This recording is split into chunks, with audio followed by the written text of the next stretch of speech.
po si Catherine R. Calungsod at narito ang mga balitang aming nakalap mula sa araw na ito. Nasawi ang isang kasambahay matapos siyang walang habas na pagsasaksakin ng bayaw ng kanyang among lalaki. Nagalit umano ito sa kanya matapos siyang hindi papasukin sa kanyang pinagtatrabahong bahay sa Caloocan City noong Huwebes ng gabi.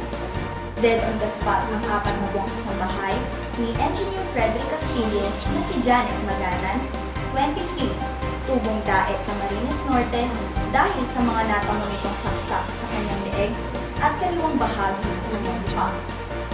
Samantala, nahaharap naman sa kasong homicide si Manuel Bualo.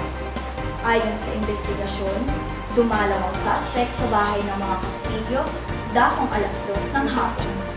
Hindi ito kilala ng kasambahay kaya naman hindi niya ito pinapasok sa loob ng kanilang bahay na agad namang itinagalit ng suspect. Nagpumilit pa rin pumasok ang suspect at dali-daling dumiretso sa kusina ng bahay upang kumuha ng kutsilyo na kanyang ginamit sa pagpatay sa biktima. Papatakas na ang suspect nang agad siyang madakip ng mga pulis. Muli ako po si Catherine R. Calungsod, nagbabalita.